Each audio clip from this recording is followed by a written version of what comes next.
Waskita hutangnya 50 triliun. Kemudian aset dijual adalah judul-judul di banyak media, kemudian disusul rugi Garuda lebih dari 70 triliun yang akan dimerpatikan dan dipilotkan, bangkrut. Yang membeli aset-aset itu siapa? Siapa lagi kalau bukan asing? Kita ke infrastruktur dulu, yang mana BUMN karya-karya yang mengerjakannya semuanya merugi. Sungguh kita tidak anti dengan infrastruktur, yang kita anti adalah cara membangunnya yang berbasis hutang yang kita tentang. Sulit kalau pemerintah berbisnis dan membangun infrastruktur, teorinya memang memperlancar arus barang. Benar teorinya. Pertanyaannya, isi barangnya apa? Ngangkutnya pakai kendaraan apa? Bensinnya dari mana? Kalau barangnya import, kendaraan pengangkutnya import, BBM-nya import, di mana manfaat ekonominya kalau begitu? Tetapi kalau membangunnya tanpa hutang, maka resiko perusahaan BUMN yaitu badan usaha milik pemerintah, arti sebenarnya tidak akan bangkrut. Namun kenyataannya bangkrut karena mati beban bunga.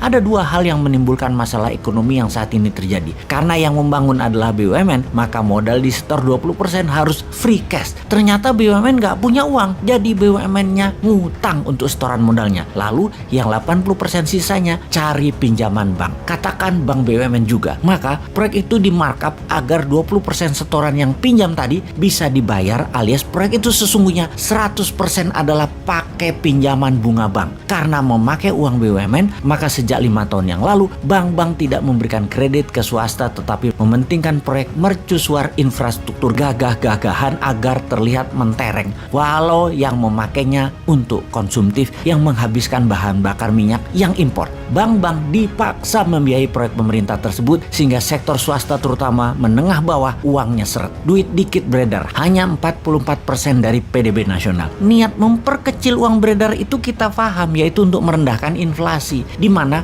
uang beredar dengan produksi harus seimbang. Karena produksinya nggak ada, maka uang beredar dikecilin. Strategi ini biasa disebut dengan nama quantitative tightening atau tight money policy. Kebijakan ini umum atau biasanya dilakukan oleh pejabat pemerintah yang anti swasta dan anti dunia bisnis. Tidak heran, selama 7 tahun menjabat, pertumbuhan GDP hanya naik 20% dalam 7 tahun, di mana inflasi ditahan di 3% per tahunnya, alias dalam 7 tahun inflasinya 21%. Kalau dibandingkan dengan pertumbuhan GDP dengan inflasi, maka dalam 7 tahun nilainya minus 1%. Kan geblek sebenarnya bernegaranya. Namun buzzer sebagai tentara udara gampang membodohi masyarakat. Semua yang mengkilat disebarluaskan, semua yang minus ditutup. Dan kalau ada yang membunyikan akan minusnya bernegara, maka dianggap anti pemerintah, anti kebinekaan, anti pejabat yang maha mulia yang sangat populer itu. Lalu diciptakan sebuah common enemy atau musuh bersama yang namanya kadrun, kampret, dan sejenisnya sebagai kelompok anti pemerintah.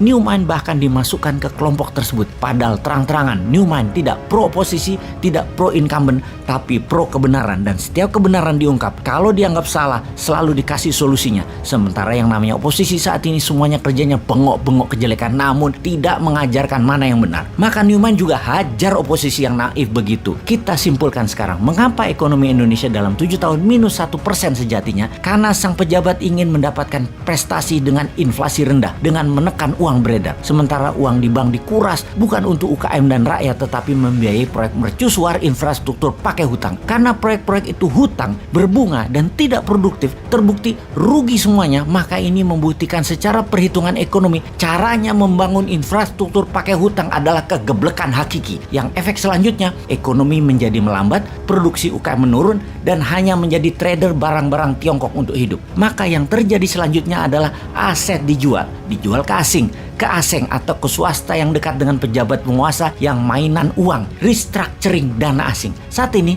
sebenarnya kalau masyarakat sadar, di atas sana lagi bancaan nasional, bagi-bagi cuan. Yang heran, kok kalian sudah nggak kaya, nambah miskin, masih aja membela, mau cari yang lain gitu loh.